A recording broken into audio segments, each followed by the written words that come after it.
지금까지 많은 사람들은 십계명을 일반적인 법령으로 이해하였습니다. 그 이유는 십계명이 뭐뭐 하지 말라라는 금령과 뭐뭐 하라는 정언적 명령으로 기술되어 있기 때문입니다. 예컨대 너는 나 위에 다른 신을 내게 두지 말라, 뭐뭐 하지 말라 그거고, 하나는 안식일을 기억하여 거룩하게 지키라, 뭐뭐 하라. 그래서 대부분의 신학자들은 십계명을 사람들이 사회생활 속에서 지켜야 할 윤리적 규범 혹은 법령으로 이해하였습니다. 왜냐하면 십계명 다음에 이어지는 소위 계약법전이라는 게 있죠. 구약신에.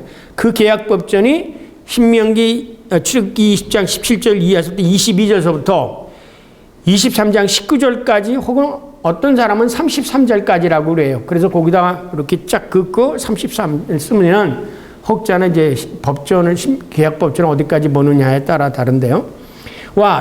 신명기 법전은 신명기 12장서부터 26장까지가 신명기 법전입니다. 근데 이 신명기 법전이라는 게 뭐냐?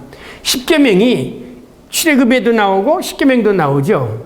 그리고 왜냐하면 이게 두 개의 그게 아니에요. 두 개가 아니라 이 뒤에는 두 개의 법전이 아니라 이 더이토로놈이라는 말은 뭐냐면 두 번째라는 뜻이에요. 제2법전이라는 뜻입니다. 그래서 그 모압에서 40년 후에 이스라엘 그 모세가 다시금 계약을 갱신하죠. 하나님과의 계약을 갱신하면서 새롭게 있었던 일들을 정리하면서 했기 때문에 두 번째 제 두 번째 법전 혹은 비슷하다고 생각하면 됩니다. 예. 시민 생활과 종교 생활에 일어난 특정한 사건들에 대한 판례를 편집한 것이기 때문입니다. 그래서 갓 오드라는 사람은 최근에 유명한 사람이죠. 돌아갔지만 그 히브리 성서라는 그 책에서 히브리 바이블이라는 속에서 뭐라고 얘기하냐면 이 신명기 쪽과 이것은 앞에 출애굽기 있는 거는 9세기 제2문서에 속하고 그 다음에 신명기는 7세기경 남유다에서 형성이 된 겁니다. 그러니까 이제 여러분은 이제 이걸 잘 안 배웠을 거예요. 그러니까 오경을 보면 이 자료설이 있잖아요. 그 자료설이 이게 제2자료냐 혹은 P자료냐 2자료냐 그러는데 그 자료마다 성경을 읽다가 보면은 이제 그 하나님의 이름에 따라 아까 엘로힘 같은 경우는 P후는 나중에 되어진 거고 지난 시간도 얘기했죠. 하나님의 형상으로 만들었다라고 얘기하는 거하고 인간을 지을 때 인간을 흙으로 짓고 만들었다라고 얘기하는 게 다르죠. 그냥 먼저는 뭐냐면 인간을 흙으로 짓고 거기에다 생기를 불어넣었다는 게 먼저예요. 인간을 형상으로 만졌다는 것은 뭐냐면 이스라엘 사람들이 바벨론에 가보니까 우상을 보고 형상이라는 것을 알게 되어져서 우리도 하나님의 형상으로 만들었다 그래서 나중에 되어진 거예요. 그러니까 정경상에는 그게 앞에 나와 있지만 실질적으로 이스라엘 사람들의 경험사에 의하면 흙으로 사람을 지었다고 하는 것이 먼저 됐다는 것입니다. 그거 이 말씀이고요. 자, 그래서 많은 구약학자들은 십계명을 율법의 기본 정신으로 이해하였습니다. 자, 그 아래 각주 2번을 보시면 십계명이 이스라엘 사람들이 시내산 지경에 체류했을 때 주어진 것, 그것이 출애굽기 20 우리가 읽었던 것과 이스라엘 사람들이 40년 광야 생애를 마감할 지경 요단강 동편 지역에서 있는 모압 땅에 도착했을 때 주어진 것, 이건 신명기 5장 6절에서 21절 두 개가 있는 것은 이게 서로 무슨 다른 게 있는 게 아니라 신명기의 십계명이 두 가지 종류가 있다는 것이 아니라 글자 그대로 더이토로노미 제2법전에서 첫 번째 것 출애굽기 20장 1절에서 17을 재편집하는 가운데서 두 개로 나타난 것이지 서로 다른 십계명들이 있었다라는 게 아닙니다. 단지 4계명과 10계명에 있어서 차이를 보이고 있다. 제4계명에 있어서 안식일을 지키는 이유가 조금 다르게 나타나죠. 10계명에 출애굽기에 나타난 거하고 출애굽기에는 창조의 안식일에 근거를 한 것이고 신명기에는 뭘 출애굽의 사건에 근거를 해가지고 너희들 노예 생활했으니까 그 이제 소위 약자보호법적인 차원 속에서 신명 그 4계명 안식일의 계명을 해석하고 있는 거. 요게 좀 다르고 십계명에 탐내지 말라는 대상이 조금 다르게 열거되어 있을 뿐입니다. 그러니까 뭐 새로운 십계명이가 아니라 앞에 것을 시대적 상황에 따라서 다시금 편집한 것이다. 이렇게 보시면 되겠습니다. 뿐만 아니라 구약서의 율법 614 가운데 248개의 조항은 긍정적으로 뭐뭐 하라는 말씀이고 나머지 365개의 조항은 뭐뭐 하지 말라는 금령이기 때문에 구약 신학자의 대부분은 십계명을 구약의 모든 율법의 모체로 이해하는데 이의를 제기하지 않습니다. 각주 3번 보시면 흥미로운 것은요. 이 긍정적인 율법 248개는 왜 248개로 만들었냐면 사람의 뼈가 248개래요. 그래서 뼈 마디마다 다 하나님의 말씀을 기억하고 잘 지키라고 해서 248개고 365개는 1년이 365일이기 때문에 그것을 뭐뭐하지 말라라는 것을 지켜서 행하라는 겁니다. 이러한 사실은 박준서 교수님에 의하면 248개의 뼈마디로 구성되어 있는 인간은 1년 365일 동안 하루도 빠짐없이 한결같이 613개의 계명을 지켜야 한다는 유대인의 인지구조에 근거한 것이라고 해석하고 있습니다.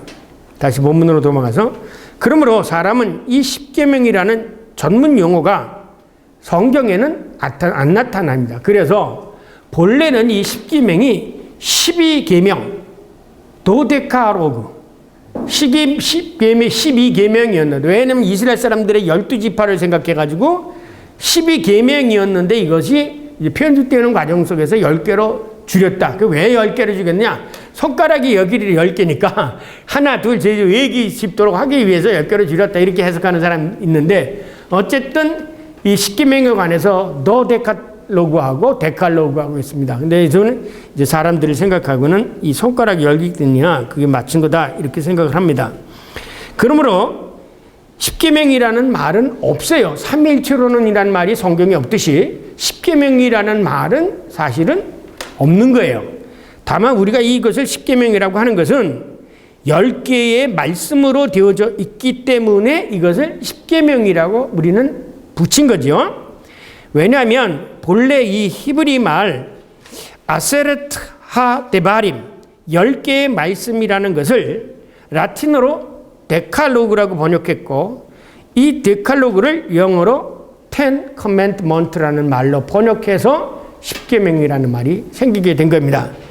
그런데 십계명이 10개의 말씀으로 규정된 이유를 카스토는 사람들이 손가락이 10개이기 때문에 하나씩 손가락을 짚어가면서 꼽아가면서 매일매일 기억해야 한다는 의미에서 10개로 만들었다 이렇게 얘기합니다. 본래는 도데칼로그였는데 12개였는데 그래서 그는 우리는 10손가락을 볼 때마다 십계명을 기억하고 또 양손으로 일할 때마다 십계명을 지키도록 노력해야 한다고 강조하고 있습니다.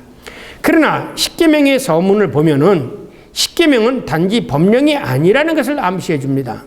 왜냐하면 서문은 나는 너를 애굽 땅 종되었던 집에서 인도하여 낸 네 하나님 여호와니라 라고 기록되어 있기 때문이다. 이 서문은 이스라엘 족속에게 10개의 말씀을 주신 분은 출애굽을 인도하신 분 그리고 그들의 조상의 하나님이라는 것입니다. 이런 점에서 십계명은 단지 지금까지 윤리적 법령 차원 속에서 이해해 왔습니다. 그러나 십계명은 단지 윤리적 법령이 아니라 이스라엘 족속을 애굽에서 탈출시키신 야훼 하나님께서 히브리 유목민의 조상 아브라함, 이삭과 야곱과 맺은 계약의 차원 속에서 이해되어야 된다는 것입니다.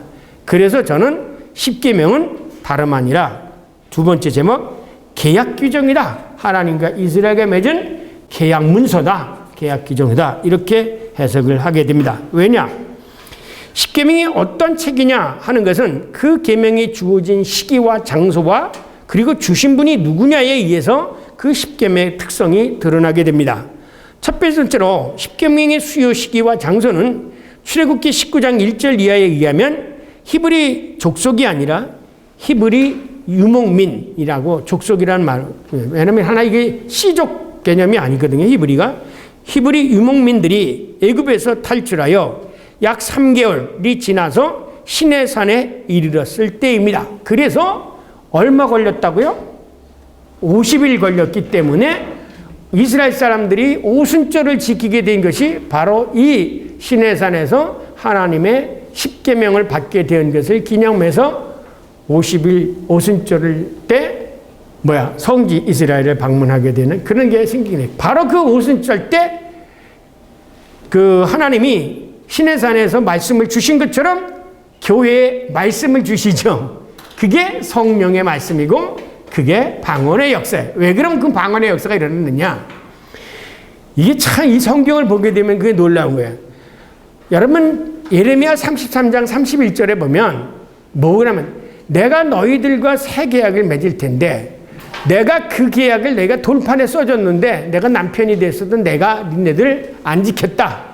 그러므로 이제는 돌판에 안 써주고 네 가슴판에 써주겠다 그랬죠. 그 가슴팍에 써주겠다는 그 하나님의 예언대로 이스라엘 백성들에게 십계명을 주었던 오순절 날 성령이 임해서 각 사람에게 하나님의 말씀이 임하게 되어진 거죠. 그렇게 되면 이게 참 누가 일부러 그렇게 만들려고 해도 안 되는데 이런 현상이 일어나게 되면 역시 하나님은 살아계시구나 라는 것을 생각하지 않을 수 없습니다. 자, 다시 본론으로. 그런데 그들은 애굽에서 탈출시킨 야훼 하나님은 바로 모세를 처음 부르신 그 하나님. 그때 모세를 처음 부르실 때 뭐라고 했어요? 이제는 내가 너희에게 내 조상에게 아브라함과 이삭과 야곱의 하나님이지만 야훼라는 이름을 가르쳐주지 않았다. 이제는 내가 내 이름을 너에게 가르쳐주겠다. 그래서 소위 그게 하나님의 자기 계시라는 것으로 이제 학자들은 이해합니다. 그래서 그 다음 히브리 족속을 애굽에서 이끌어내신 목적을 그들에게 언약하신 것을 성취하기 위한 것이라고 말합니다. 왜냐? 내가 거기 나오지 않습니까? 출애굽기 2장에 보면 야, 너희들이 애굽에서 그 고통스러워하는 소리를 듣고 내가 너희 조상들에게 약속한 것이 생각났다. 그 약속한 게 뭐예요? 가나안 땅으로 너희들에게 주겠다고 한 것이 생각해서 이제 내려왔다. 그래서 이들을 이끌어가지고 내가 약속한 대로 그들을 이끌어 가나안 땅으로 인도하겠다. 그래서 내려오신 거예요. 그러니까는 출애굽을 인도하신 분은 따르고 보는 거 계산해 보니까 아브라함과 이삭과 야곱에게 가나안 땅을 주겠다고 약속하신 그 계약의 하나님이다라는 거예요. 그래서 이 십계명도 계약 신학적인 차원 속에서 이해해야지 하나의 일반 법령적인 면에서 이해될 때가 아니다. 왜냐? 그때는 이스라엘 사람들이 아직 국가가 형성되지 않았을 때 출애굽할 때 무슨 국가 형성이 됐어요? 사회도 아직 형성이 되지 않았던 때문이거든요. 그래서 아직도 이스라엘 사람들이 출애굽해서 시내산에 왔을 때는 아직도 유목민 집단이었지 국가와 같은 군주제국이나 어떤 국가 통치하기 위한 통치법 정도로서의 법령의 의미를 가지고 있는 건 아니었다는 겁니다.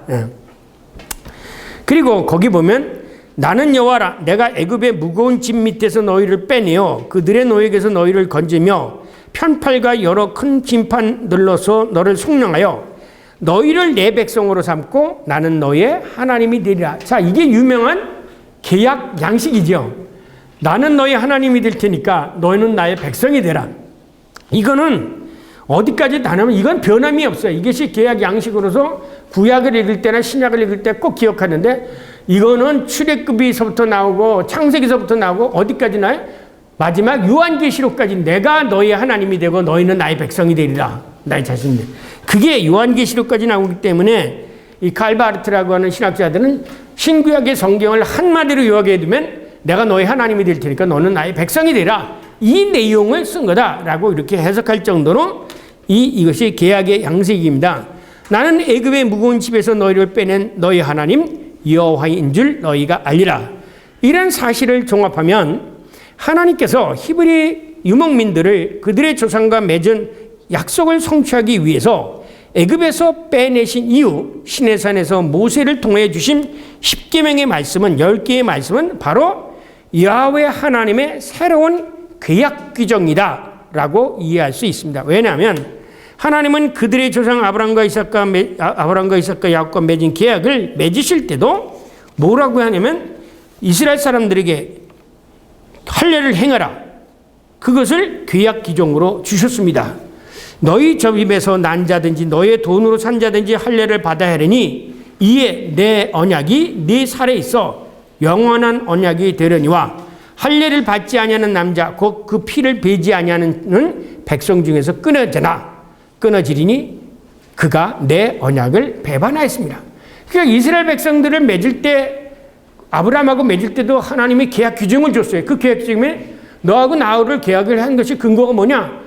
넌 앞으로 너 나의 백성이 되고 나의 백성이 되려면 너 포피 할례를 받아라. 그래서 이스라엘 사람들에게는 이 할례가 굉장히 귀한 것이었고 또 십계명 가운데서 주신 계약 가운데 또 귀한 게 뭐냐면 안식일을 거룩하게 지키라 했기 때문에 이스라엘 사람들 그러니까 이스라엘 전통 속에서의 하나의 이 귀약 가운데 그러니까 귀약 가운데 가장 중요한 것은 할례를 받는 것과 안식일을 지키는 거였었어요.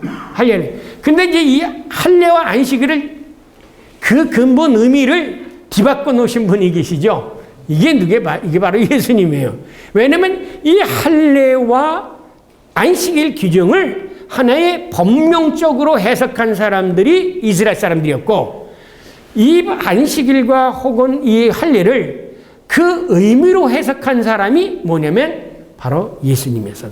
사도 바울과 예수님이에요. 그래서 사도 바울은 육신의 할례가 중요한 게 아니라 마음의 할례가 중요한 것이다라고 그 내용, 의미를 중요시 여겼고 유대인들은 형식을 중요시 여겼고 법령이라는 형식을 중요시 여겼던 겁니다. 자, 그래서 그 당시 할례가 하나의 이스라엘 조상 아브라함과 맺은 계약의 규약이었던 것처럼 시내산에서 이스라엘 유목민 전체들과 맺은 계약의 규약이 뭐냐면 바로 이 십계명이다라는 겁니다. 두 번째 그 이유가 뭐냐? 자, 둘째로 십계명을 주실 때 야훼 하나님은 불꽃 가운데서 산에 직접 강림에 있어서 모세에게 말씀하십니다. 직접이란 말이 두 번 들어갔네요. 하나 지우시고요.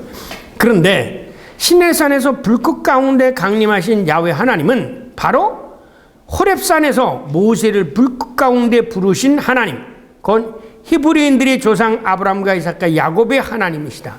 근데 여기서 시내산과 호렙이라고 쓰냐면 이게 그 자료에 따라서 똑같은 산인데 이제 학자들은 이 호렙과 시내산이 다르다 얘기하는 사람도 있고요. 근데 그 내용을 보면 똑같아요. 왜냐하면 이 호렙이라는 것에 그 주적을 대면 여기에 그 각주 7번을 보세요. 각주 7번은 시내산의 연기가 자욱하니 여호와께서 불 가운데서 거기 강림하시니라.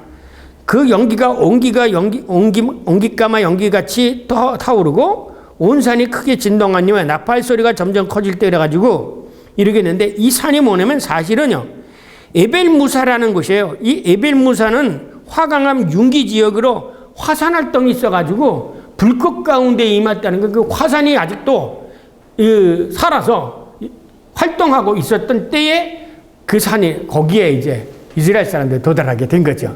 그래서 이 에벨무사라는 화산 지역으로 얘기하면 호렙이나 시나이라는 거나 똑같은 지역이다. 다만 호렙이라는 말은 피문서에 있는 거고 시나이라는 것은 제2문서에서 그렇게 쓴 것일 뿐 지역에서는 그 똑같은 지역이라고 말씀합니다. 그래서 거기에는 불꽃 가운데 임하셨다는 건 이 화산 지역의 산에 임하셨구나라고 한다면 이게 다른 곳이 아니라 바로 같은 곳이었다라는 걸 알 수 있습니다. 자, 그때에 뭐냐면 히브리 조상 아브라함과 이삭과 야곱의 하나님은 그들의 조상에게 주신 가나안 땅을 유업으로 주시기로 언약을 하셨습니다. 그때 뭐라고 그랬냐면 내가 내 언약을 너와 내 아브라함 내 대세손손 사이에 수어 영원한 언약을 삼고 너와 내 후손의 하나님이 되리라. 내가 너와 내 후손에게 네가 거류하는 땅, 그 땅은 뭐냐? 이미 갈대아 우르에서 이쪽으로 가나안으로 넘어왔을 때예요. 그러면 아까도 말씀드렸지만 아브라함을 하나님이 어디서 불렀어요? 갈대아 우르에서. 지금은 티그리스 유프라데스가 하류 지방에서 불렀어요. 그러니까 지금 여기에서 뭐냐면 지금 가나안 땅에 왔을 때 지금 하나님이 또 그들에게 이 땅을 너에게 주겠다고 약속하신 거 아니에요? 그러면 하나님이 갈대아 우르에 있습니까? 가나안에 있습니까? 가나안에 있죠. 그렇다면 아브라함이 오면서 하나님도 같이 그가 동행해 왔다라는 거야. 그래서 이스라엘 사람들에게는 우리와 동행하시는 하나님, 우리가 유목민처럼 이렇게 유리방랑하는 사람처럼 하나님은 우리가 어디를 가나 항상 우리와 함께 하시는 하나님.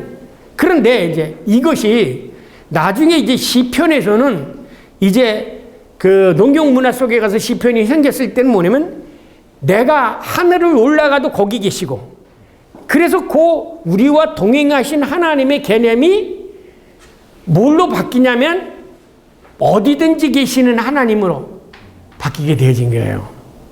그러니까 우리가 언제든지 어디를 가다 함께 계시니까 이제 농경 문화 속에서는 그 말이 우리와 동행하는 하나님, 어디를 가나 우리와 항상 함께 하시는 하나님이 농경 문화 속에 가서는 어디든지 계시는, 그래서 신학적으로 이 하나님의 편재, 이건 신학자들이 하는 얘기고, 히브리 사람들이 느꼈던 거는 뭐냐면, 우리들이 어디든지 가나, 미국 가도 어디든 항상 우리가 동행하는 하나님, 그것이 이제 어디나 계시는 하나님으로 발견하게 되어진 거죠. 그래서 이 사람들이 바벨론의 포로가 되어져 갔을 때도, 하나님이 우리와 여기 함께 하시는 하나님, 그런 인식을 가지게 되어진 거죠. 그러면 여러분 이걸 생각해요. 여러분이 설교를 하거나 할 때 하나님이 여러분이 어디서 무엇을 하든지 항상 여러분과 함께 계십니다 라고 하는 것이 더 은혜스럽겠어요? 아니면 힘이 되겠어요? 하나님은 높은 곳에서 다 여러분 내려보고 계십니다. 이게 더 은혜스럽겠어요? 항상 함께 하시는 거죠. 그래서 이 성경은 제가 쓴 책 가운데 그 이름이 현실적 경험 신학이라는 책입니다. 이 히브리 사람들의 신앙은 리얼한 거예요. 이렇게 관념적이고 형이상학적인 게 아니에요. 이거는 이제 이 헬라적인 철학적인 사람들이 갈린 거고, 성경에 나타나는 하나님은 아주 우리들의 삶 속에 리얼하게 표현되어진 리어클리한 하나님, 그 하나님을 표현했는데 그들의 그 표현을 그들의 유목민의 삶이었기 때문에 그 유목민 삶 속에서 경험할 수 있는 그 사람으로 하나님께서 표현해 주신 거예요. 그래서 이 많은 이 성경의 내용들이 우리도 모르게 신학화해서 성경을 읽어가고 있다, 그죠? 그러나 더 구체적으로 얘기하면 하나님은 우리와 내가 어딜 가든지 미국 가든지 어디를 가든지 항상 나와 동행해 주시는 하나님, 동행해 주신 하나님. 그것이 더 우리들에게 깊이 하나님의 은혜를 깨달을 수 있는 것이라고 생각합니다. 자, 그러므로 히브리 조상들에게 주어진 언약에 따라서 하나님은 그들의 후손 히브리 유목민을 애굽의 종살이에서 구원하신 것이다. 그게 여러 해 후 하나님을 알지 못하고 그래서 큰 것이 그 언약을 기억하사, 이런 점에서 모세에게 주신 하나님의 10개의 말씀은 하나님과 히브리 유목민의 조상 아브람과 이삭과 야곱 사이에 맺으신 계약의 차원에서 이해한다는 것을 확증한다. 왜냐하면 하나님께서는 아브라함 언약, 하나님과 영원한 언약을 틀렸습니다. 영원한 언약을 맺으실 때에도 아브라함에게 이르되 그런즉 너는 내 언약을 지키고 내 후손도 대대로 지키라고 명령하셨기 때문입니다. 이제 셋째로 왜 이것을 이제 십계명을 계약신학적에서 해석해야 되는 세 번째 근거, 히브리 유목민과 하나님과의 관계는 계약, 곧 나는 너희 하나님이 되리니 너희는 나의 백성이 되리라는 규약으로 형성된 것이지, 이게 중요한 것입니다.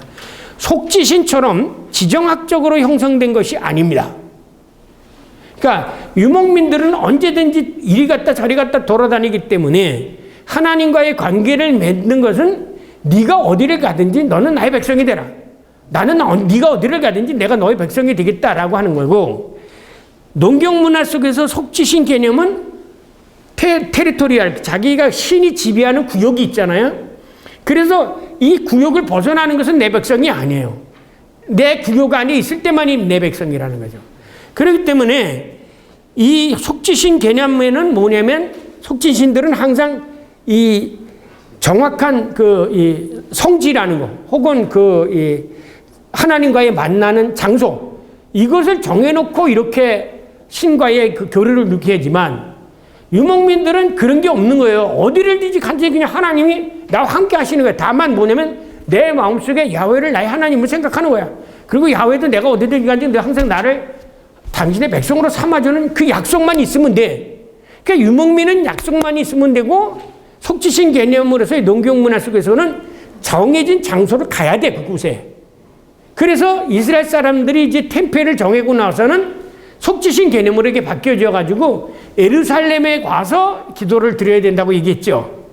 근데 이제 이것을 이제 사마리아 여인하고 예수님하고 다르죠. 본래 이스라엘 사람들에게는 어느 한 곳을 정해놓고 거기 가서 예배 드리는 게 아니에요.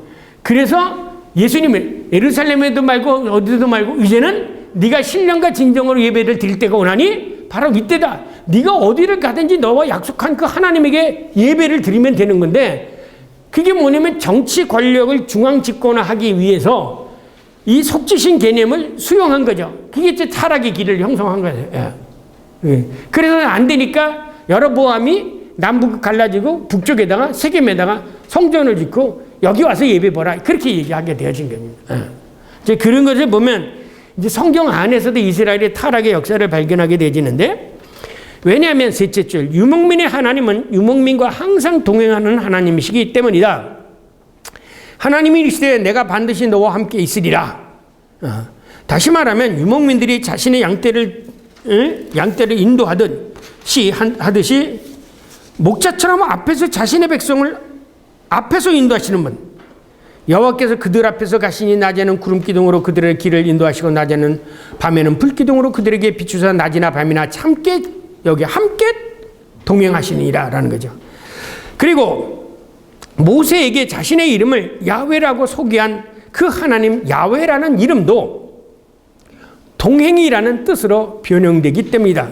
거기 아까 제가 말씀드린 것처럼 이 책에 보면 그 야훼 이름이 그 히브리 야훼 테트라그라마타가 어떻게 동행하시는 하나님이라는 이름을 함의하고 있는지를 제가 연기해 놓았으니까 그거를 보시면은 너를 야훼 하나님이라 왜 계약이다. 따라서 십계명은 지역적으로 정체되어 있는 사회 속에서 생활하는 사람들을 위한 법령이 아니라 유목민의 하나님과 맺은 계약 백성으로 살아가야 할 계약의 규정이라고 이해할 수 있다. 왜냐하면 십계명의 규정도 유목민들의 생활 속에서 일어날 수 있는 사건들에 대한 규정이기 때문이다.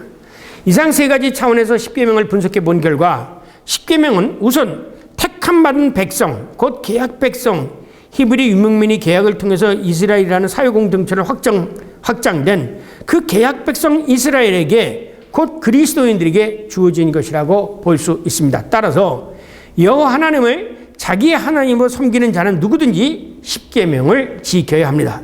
이런 의미에서 볼 때 십계명은 곧 여호와 하나님과 택한 받은 사람과 맺은 계약 문서, 계약 규정 혹은 신앙 문서라고 할 수가 있습니다. 그런데 이 십계명이 인류의 보편적 삶의 규정을 함의하고 있다, 거기에 내포하고 있다는 점에서 십계명이 가지고 있는 그 특성이 더 두드러지게 나타난답니다. 그러면 어떻게 이 유목민인 이스라엘 백성 히브리 민족과 맺은 계약 문서가 어떻게 이 온 세계 인류를 위한 그러한 말씀이 될 수 있겠느냐? 그거는 다음 시간에 제가 한 조목조목을 이제 설명하면서 연구해가면서 말씀드리고요. 오늘은 이제 이 구조만 말씀드리고 마치겠습니다. 자, 십계명의 삼각관계 구조와 창조와 종말의 의미. 이거는 제가 지금까지 강의를 하면서 많이 말씀을 드려왔던 거예요. 십계명의 구조는 이렇게 되어 있어요.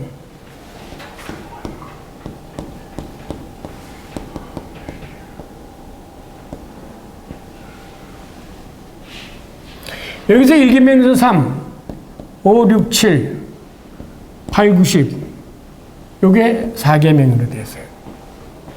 이 4계명. 그런데 이 4계명은 이 계명하고 이게 각자돼요. 여기도 삼각형 관계, 여기도 삼각관계, 여기도 삼각관계가 돼요. 이렇게 형성이 돼요. 요 구조를 그대로 가지고 있어요. 이 4계명은 제7일 창조안식, 마지막 종말,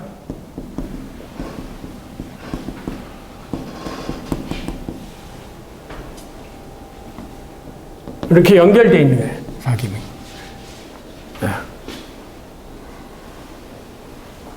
보세요. 창조의 안식과. 이게 창조의 안식. 그래서 이 안식일이라는 개념을 10계명에서는 창조의 안식일에서 끄져왔고, 그 다음에 신명기는 출애굽의 안식에서 끄고, 출애굽의 해방에서 고통으로부터의 해방. 이렇게 해서 끌고 온 거예요. 안식일 개념을 얘기할 때. 죄송합니다. 하나는 창조의 안식일에서 끌어오고 10계명 출애굽기 있는 거. 하나는 애굽 종되었던 고통에서의 안식일. 그렇기 때문에 이 안식일이 종말의 안식, 죄의 고통으로부터 해방되어서 하나님과 함께하는, 여기에 뭐냐면 안식일의 임마누엘이라는, 임마누엘, 하나님이 그들과 함께하는, 여기에도 창조의 안식에도 임마누엘, 하나님 우리와 함께하는, 이렇게 형성이 돼요. 그러니까 성경을 볼 때 여러분이 이런 커다란 그 쉐마, 스트럭처, 이 구조 속에서 성경을 읽어가야 되면 예수님이 하신 말씀이라는 거예요. 그러니까 예수님이 하시면서 전에 뭐를 하나님의 나라가 가까웠다 회개하고 복음을 인다는 게, 이 하나님의 나라는 것은 이 안식이에요. 그래서 이 하나님의 나라를 히브리서에서 가장 안식에 들어간다 그렇게 얘기하잖아요. 안식에 들어가는.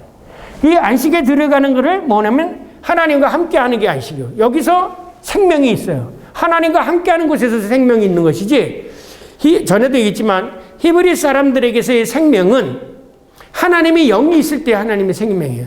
하나님이 함께 있을 때 생명이에요. 하나님이 떠난 하나의 그냥 이 살아가는 어떤 자연의 생물체, 이거를 성경에서는 생명이라고 얘기하지 않나요? 이거는 그냥 한정된 시간 안에 살아가는 거고, 성경에서는 비오를 얘기하지 않고 하나님과 함께 사는 조에, 영생을 얘기하고 있는 거예요. 그 영생을 얘기할 때는 안식이요. 안식의 영. 그 다음에 하나님과 함께 했고, 하나님의 성령이 함께 할 때 영생이 있는 것이지, 내가 살아있다고 해서 그게 살아있는 개념이야. 그래서 전에도 있지만 히브리 사람들의 죽음의 개념과 기독교인들의 죽음의 개념과 믿지 않는 사람들의 죽음의 개념이 다르다고 얘기한 거예요.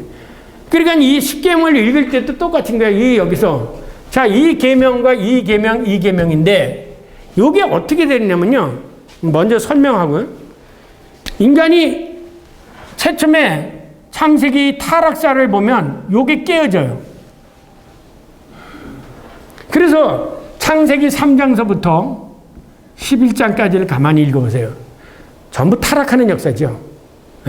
그 타락하고 마지막 심판받는 역사인데, 그 타락하고 심판받는, 그 다음에 이제 12장에서 아브라함을 불러내서 새로운 역사가 시작이 되죠. 이걸 이제 원역사입니다. 여기 1장, 여기 창조가 이거고요.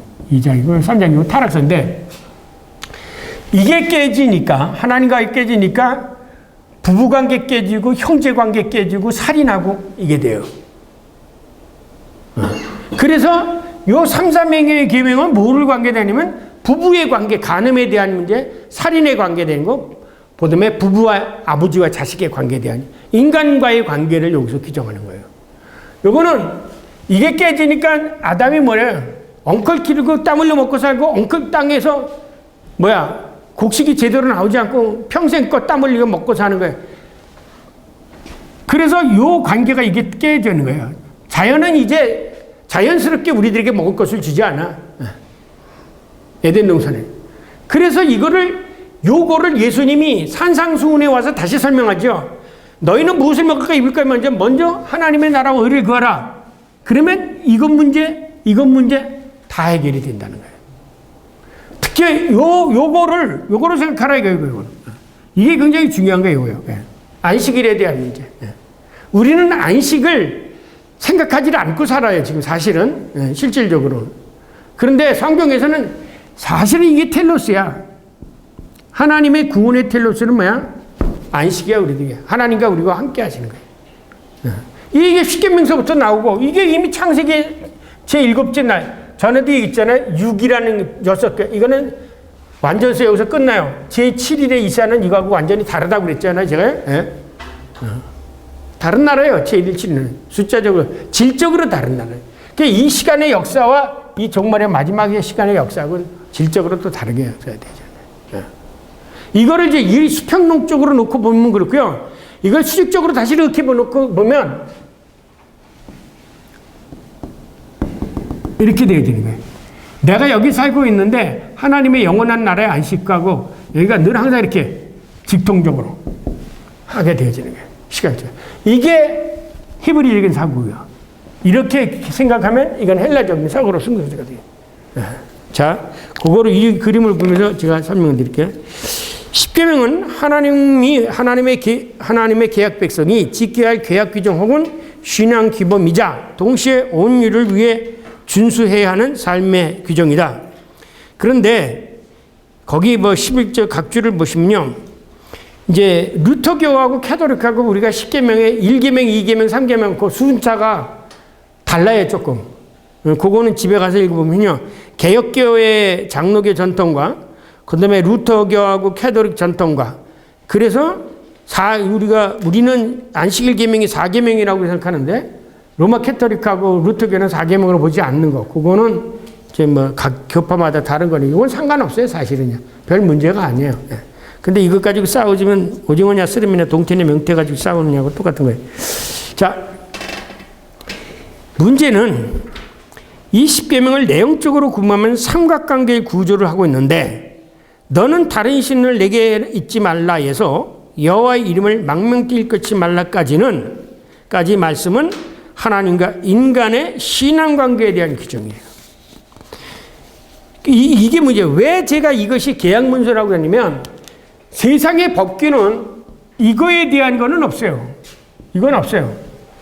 그러니까 10계명에 하나님과 인간과의 관계의 규정이 있다는 것은 이것이 단순하게 세상의 법규의 규범이 아니라 이거는 하나님과의 관계에서 나온 것이다. 그래서 신앙의 차원에서 신앙의 규범으로 해석해야지, 신앙의 규범으로 해석해야지, 요거는 일반법에도 다 있죠. 하무라비 법전이나 다른 법에도 이런 문제는 다 있어요. 살인하지 말라, 부모를 공경하지 말라, 뭐, 심지어는 뭐 명심보감에도 다 있고 그런 건데, 이런 거는 세속법에도 있어요. 근데 이거는 없다라는 거죠. 그런데 그렇기 때문에 신학이 가지고 있는 특성이 있어요. 인간관계나 재물관계가 하나님과의 관계가 떨어지지 않는다. 구별되지 않는다. 이게 바로 되면 이것도 바로 되고 이게 꺾이면 이것도 안 된다. 그죠?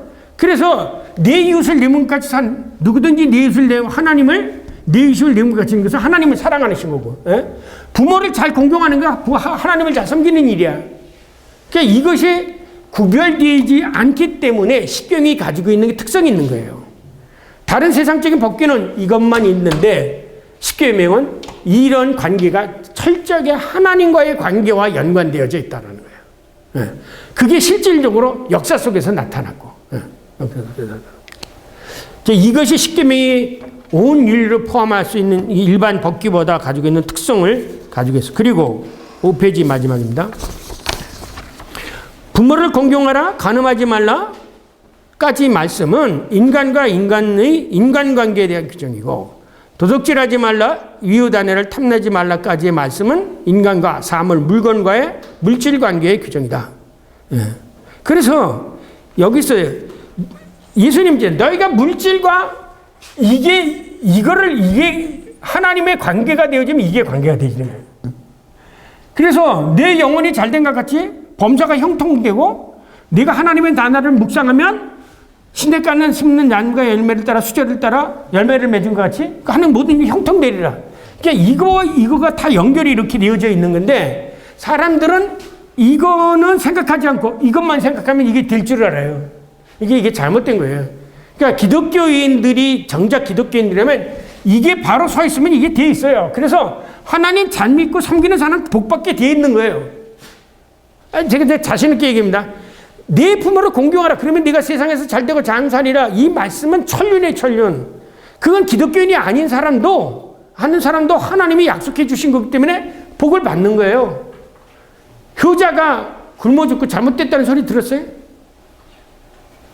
그러니까 이 십계명이 근데 이 네 계명을 다 그러니까 안식일에는 내 집안에는 객이나 모든 것도 다 쉬게 하라는 거야. 다 쉬게 하라는 거야.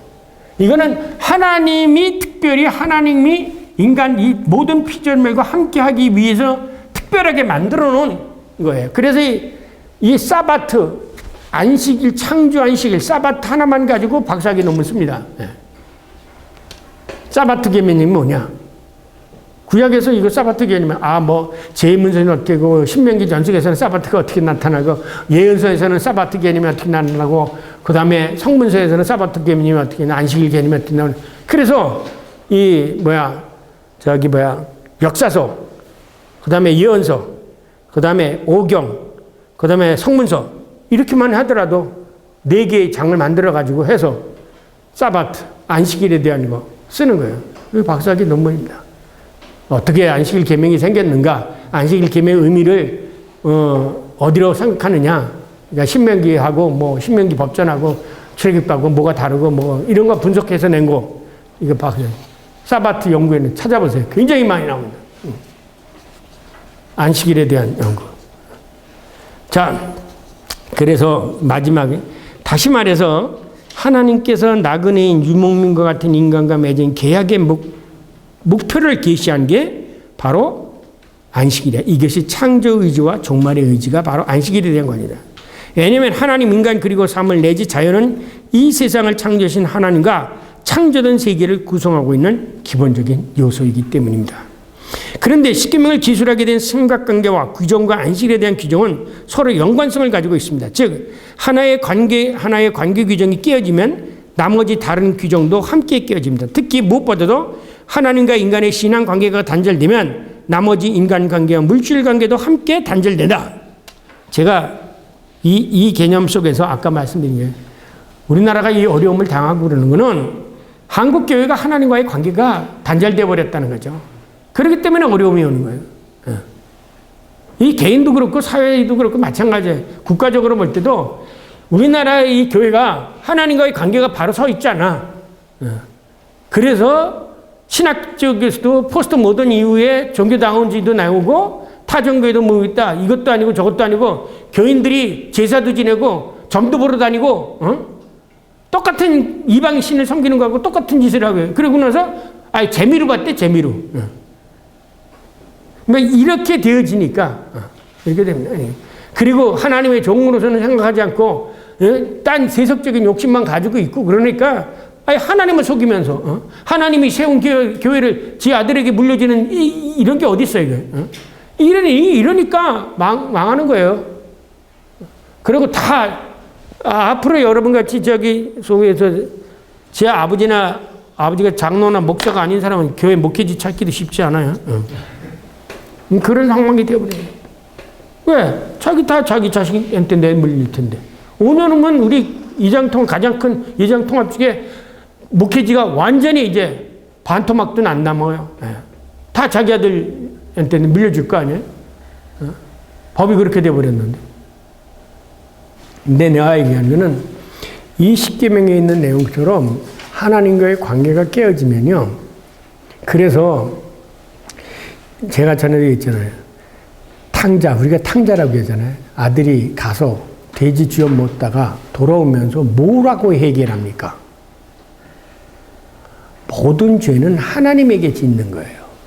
하나님 관계가 바로 안 됐기 때문에. 그래서 그 아들이 뭐라고 하냐면 내가 하나님과 아버지에게 죄를 지었다 그랬어요. 하나님과 아버지에게. 하나님이 그에게 무슨 상속 내주라고 했어요? 그게 아니죠. 죄라는 것은 하나님과의 관계가 끊어짐에서 비롯해서 모든 게 형성되어지는 거예요. 그거를 끊어놓으려고 하는 게 뭐냐? 그게 사탄마귀죠. 사탄마귀. 반면 특히 무엇보다도 하나님과 인간의 신앙관계가 단절되면 나머지 인간과 물질 관계도 함께 단절된다. 반면에 하나님과 인간의 신앙관계가 바로 정립되면 나머지 인간관계와 물질 관계도 함께 회복된다. 이게 뭐냐 이거야. 내가 하나님과의 관계가 바로 되어지면요. 설사 다른 사람하고 싸웠다 하더라도 그럼 어떻게 합니까? 내가 잘못했어. 가서 용서하고 회개를 하고 화해를 합니다. 근데 하나님과 관계되지 않았으면은, 이게 정말 처지지 않으면 싸우고 나서 다시는 안 봐. 화해는 누가 할까요? 어른하고 애가 싸우면 누가 화해를 할까? 어른이 화해를 하는 거예요. 하나님과 인간과의 관계가 무너지니까 누가 화해를 해? 하나님이 화해를 하신 것처럼. 그렇기 때문에 하나님 앞에 바로 서는 사람이 가서 화해를 하는 것이지 하나님을 모르는 사람들은 절대 화해를 하지 않습니다. 죄를 짓고도. 예. 그러니까 하나님을 믿는 사람들은 이런 관계를 다 같이 다 회복시키려고 해요. 예. 예를 들면 조금 해도 내가 믿고 살지. 그리고 물질도 그냥 포기하기 마르지만 그렇지 않은 사람은 악착같이 뺏으려고 하고 그렇게 되죠. 이게 참 중요한 게 이게 요 문장이 제가 쓰면서 이게 참 간단한 거지만 굉장히 중요한 논리다라는 거죠. 이 점을 우리는 우선 인간의 타락의 역사 아까 있지만 3장 이하에서 발견할 수 있다. 인간의 타락의 기사에 의하면 인간과 하나님의 관계가 사탄 마귀의 유혹으로 너도 하나님같이 될 수 있다. 뭐야? 욕심을 부르는 것이죠. 욕심을 불어넣는 거예요. 너도 이거 먹으면 선악을 알게 하는 거야. 하나님과 같이 될 수 있어. 예. 그래서 제가 전화했잖아요. 사기당하는 사람은 누가 사기당하는 거야? 욕심 있는 사람이 사기당하는 거야. 탐심 있는 사람이 사기당하는 거야. 탐내는 거야. 예. 그런 게 없는 사람은 사기를 안 당해요. 근데 마음속에 탐심이 있는 사람이 사기를 당해요. 그러니까 그 탐심을 자극을 해가지고 죄를 짓게 만든 거죠. 예. 죄를 짓게 놓고 나니까 인간관계가 깨지잖아요. 부부관계가 아담과 이브가 깨지잖아요. 그들 자식이 나오면 가인과 아벨이 깨지죠. 이웃 간의 관계 가지고 전부 다 깨어지죠. 예. 그게 홍수로 멸망을 자능하는 거예요. 그러니까 이 모든 기초가 하나님과의 관계가 깨어짐으로 인해서 생긴다. 이 모든 게가. 이게 깨진다. 반대로 이게 바로 서면 예수님 말씀 먼저 하나님의 나라와 의를 하나님 뜻대로 잘 살게 되면 이런 문제도 다 완전히 해결이 된다. 이것이 십계명이 가지고 있는 그런 내용입니다. 12번까지 보시고요. 자, 이상 간략히 살펴본 바와 같이 하나님과 인간의 신앙관계가 단절되니 남편과 아내의 부관계, 형제가 가인과 아벨의 형제관계 그리고 인간관계 모두가 단절된다. 뿐만 아니라 인간의 의식주의 터전인 자연 및 물질의 관계가 단절되어 인간은 유리하는 백성이 되어 창조의 은혜를 상실하게 된다.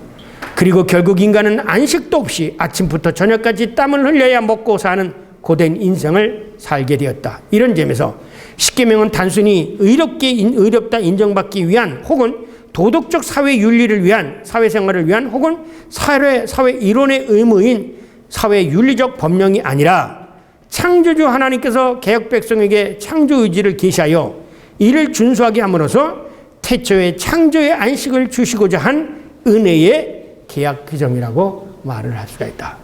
그러니까 십계명을 긍정적으로 해석을 해서 받아들여야 된다라고 하는 겁니다.